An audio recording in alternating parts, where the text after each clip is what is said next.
میں ہوں آپ کا میزبان ارشد شریف۔ وکی لیکس کے انکشافات کا سلسلہ جاری ہے اور اکثر یہ ہمارے ملک میں کہا جاتا ہے اور پروگرامز بھی چلتے ہیں کہ بچے غیر سیاسی ہوتے ہیں۔ یہی بات ہمارے جرنیلوں کے بارے میں بھی کہی جاتی ہے کہ بڑے پروفیشنل سولجرز ہوتے ہیں، اور جب سے کیانی صاحب کو ایکسٹینشن دی گئی تو بارہا یہ کہا گیا کہ جنرل کیانی ایک پروفیشنل سولجر ہیں اور بالکل غیر سیاسی جرنیل ہیں۔ لیکن وکی لیکس کے انکشافات سے پتہ لگتا ہے کہ مارچ 2009 میں تقریباً 4 دفعہ جنرل کیانی کی امریکی ایمبیسڈر این ڈبلیو پیٹرسن سے ملاقات ہوئی، جس میں ان وکی لیکس کے ڈاکومنٹس کے مطابق، اور یہ ڈاکومنٹس یو ایس ایمبیسی نے جو بھیجے، یہاں تک بات ہوئی کہ جنرل کیانی نے کہا کہ he might have to urge Zardari to resign if conditions deteriorate, اور اس کے بعد انہوں نے یہ بھی کہا کہ اسفندیار ولی یا کوئی اور بھی جو زیادہ ایکسیپٹیبل ہو اس کو پریزیڈنٹ بنایا جا سکتا ہے۔ اس کے علاوہ کیانی صاحب نے امریکی ایمبیسڈر کو یہ بھی بتایا کہ کور کمانڈرز سمجھتے ہیں کہ صدر زرداری کرپٹ ہیں۔ نہ صرف یہ بلکہ D G I S I general Shuja Pasha جب اسٹریٹجک ریویو کے لیے امریکہ جا رہے تھے تو جہاز میں انہوں نے امریکی ایمبیسڈر کو بتایا کہ صدر زرداری کے کرپشن کے بارے میں انہیں فوج کی طرف سے بھی بہت کمپلینٹس ملتی ہے۔ یہاں سوال ہمارا یہ اٹھتا ہے کہ آئین کے دفعہ 243 کلاز 1A کے مطابق صدر زرداری سپریم کمانڈر ہیں پاکستان کی آرم فورسز سے، تو کیا آرمی چیف یا D G I S I کو ایسی باتیں کسی غیر ملکی حکومت کے سفیر کو کہنی چاہیے اپنے صدر کے بارے میں، اپنے سپریم کمانڈر کے بارے میں؟ اور اگر انہوں نے ایسی باتیں کی ہیں تو اس پہ قانون کیا کہتا ہے اور اس کے بارے میں ہونا کیا چاہیے؟ اسی موضوع پہ بات کرنے کے لیے ہمارے ساتھ اسلام آباد اسٹوڈیو میں موجود ہیں جناب طلعت حسین، جو سینئر اینکر بھی ہیں، میڈیا پرسن ہیں، اور ان کے ساتھ ساتھ احسن اقبال پاکستان مسلم لیگ نواز سے، اور فون لائن پہ ہمیں اس سیگمنٹ میں جوائن کر رہے ہیں کامران شفیع جو ڈیفنس اینالسٹ ہیں۔ آپ تینوں کا پروگرام رپورٹر میں شرکت کا شکریہ۔ احسن اقبال صاحب، میرا آپ سے سوال یہ ہے کہ آئین اس بارے میں بڑا کلیئر ہے under article 243 that president is the supreme commander۔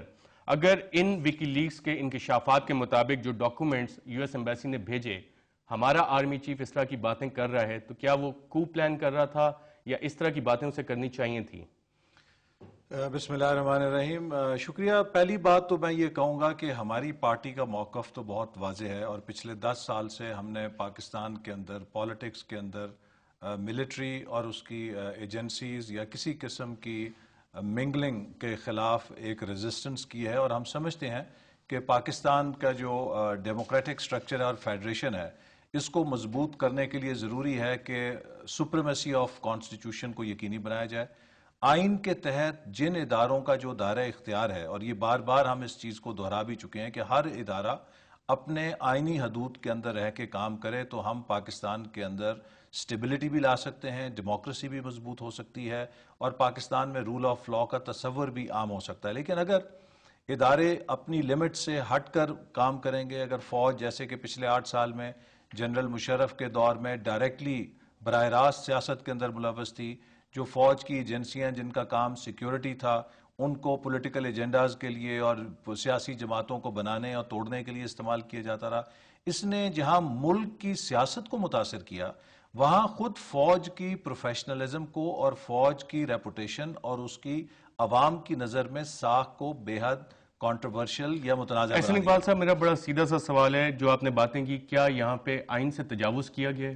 اب یہ تو جب پوری اس کا سیاق و سباق ہمیں نہیں معلوم، لیکن میں ایک بات ضرور کہوں گا کہ ہمیں یہ بھی نہیں پتا ابھی، جیسا کہ موجودہ حکومت نے مختلف مواقعوں پر آرمی چیف کو اور فوج کو مینڈیٹ دیا اور بہت سی چیزیں ڈیلیگیٹ کر دیں کہ وہ ان کے اگر یہ بہاف بات پہ، صحیح ہے تو یہ آئین سے تجاوز ہے کہ نہیں؟ اس کا تو جیسے میں نے کہا کہ مکمل اگر اس کی تفصیل ہو وہ اس پہ تبھی تحقیقات ہونی چاہیے۔ جی ہاں، اس کو دیکھنا چاہیے، اور اس پہ جب تک کہ آئی ایس پی آر کوئی اپنا ورشن نہ دے، چونکہ جو ہم آپ مشورہ ڈاکومنٹس دیں گے پہ، ڈیفنس کمیٹی کو، سینٹ کی اور دیکھیے ہم نیشنل اسمبلی کی؟ جن ڈاکومنٹس کو ڈیبیٹ کر رہے ہیں یہ پہلی بات ہمارے نہیں ہے، ان کی اوتھینٹسٹی ایک تھرڈ پارٹی کی ہے، تو وہ اس تھرڈ کا پارٹی جس سے آپ کے بھی پارٹی کے چیف بھی ملتے ہیں اور بہت سے لیڈران۔ کامران شفیع صاحب، پروگرام رپورٹر میں ویلکم۔ میرا آپ سے سوال یہ ہے کہ آرمی چیف کی جو سٹیٹمنٹس وکی لیک میں سامنے آئی ہیں، امریکن ایمبیسڈر سے مارچ 2009 میں جو ملاقاتیں ہوئیں، اور اس میں ان کا یہ کہنا کہ he will have to persuade president Zardari to resign if the situation deteriorates, یا اگر سچویشن خراب ہوتی ہے، اس بارے میں آپ کیا کہیں گے؟ کیا یہ ایک پروفیشنل آرمی چیف کا کردار ہے؟ نہیں، بالکل بھی نہیں، لیکن ہمارے آرمی چیفز تو میں پہلے بھی کئی بار کہہ چکا ہوں کہ ہمارے جرنیلوں کو کہ منہ کو خون لگا ہوا ہے ڈیموکریسی کو خراب کرنے کا۔ اس لیے میں تو کب سے یہ لکھ بھی رہا ہوں کہ ایک یہاں سے بھی نظر آ رہی تھی، کوئی این پیٹرسن سے کہنے سے یا کسی اور کہنے سے کوئی صرف ایک تصدیق ہوئی ہے اس بات کی. لیکن میں تو کب سے لکھ رہا ہوں، 2 سال ہو گئے کہ یہ ٹھبیے لگا رہی ہے فوج. کامران شفیع صاحب، یہ تو کہا جاتا رہا ہے کہ جنرل کیانی ایک پروفیشنل سولجر ہیں اور وہ سیاست میں انٹرفیرنس نہیں کرتے، تو یہ جو چیزیں سامنے آئی ہیں تو ٹوٹلی شاکنگ ایک پکچر ریویل کر رہی ہیں. نہیں، شاکنگ تو ہے نہیں نا. میں یہ عرض کر رہا ہوں کہ میں تو شاک بالکل نہیں ہوا، کیونکہ مجھے تو پتا تھا، reading between the lines, reading the stories, جو کیری لوگر بل پہ تماشا انہوں نے کیا اور پھر خود ایڈ مانگ لی اپنے امریکتوں سے. تو یہ تو ہمیشہ سیاست کھیل رہے تھے، ہمیشہ سے، کیونکہ ہمیشہ پاکستانی جرنیل کھیلتے رہے ہیں. اس میں کوئی نئی بات نہیں ہے. کامران شفیع صاحب ہمارے ساتھ رہیے گا. طلعت حسین صاحب، آپ نے بھی یہ پڑھے ہیں کیبلز جو یو ایس ایمبیسیز ہوئی اور یہ امریکن ایمبیسیڈر نے خود وہاں پہ بھیجی ہیں اپنی گورنمنٹ کو. کیا یہ ایک پروفیشنل ایکٹ تھا آرمی چیف کا؟ دیکھیں، اس میں ایک تو ظاہر ہے کہ بڑا سنجیدہ معاملہ ہے اور اس کے اوپر مکمل طور پر تحقیقات ہونی چاہیے. یہ تو اگر یہ آئین سے تجاوز ہونے کا ایویڈنس پرووائڈ کیا جاتا ہے ادر دین دیز کیبل، ظاہر ہے کورٹ آف لاء کے اندر اس کی کیا حیثیت ہوگی مجھے پتہ نہیں ہے. اس کے اوپر تحقیقات ہونی چاہیے. لیکن یہ 12 مارچ کی جو کیبل ہے اس کا سیاق و سباق بھی بیان کرنے کی ضرورت ہے. 12 مارچ کو کیا ہو رہا تھا؟ 12 مارچ کو لانگ مارچ ہو رہا تھا. لانگ مارچ کے اندر پاکستان کی سیاسی جماعتیں انوالو تھیں. ایک طرف عوامی نیشنل پارٹی کھڑی تھی، بالکل جوڈیشل موومنٹ ہو رہی تھی. طلعت صاحب، وہ ساری چیزیں چل رہی ہیں. مجھے بات کمپلیٹ کرنے دیں. ایشو یہ ہے اس کے اندر بات کون کون کس کے ساتھ کیا کر رہا تھا. اسفندیار ولی صاحب جو ہیں وہ یو کے ہائی کمشنر کو کیا کہہ رہے تھے؟ He was welcoming mediation. Nawaz Sharif صاحب جو ہیں انہوں نے ہمیں خود بتایا کہ وہ ڈیوڈ ملی بینڈ کے ساتھ بات کر رہے تھے. آصف علی زرداری صاحب جو ہیں وہ ہلری کلنٹن کے ساتھ بات کر رہے تھے. گزارش کرنے کا مقصد یہ ہے کہ آئین کا دروازہ جو ہے وہ صرف ایک طرف نہیں کھلتا.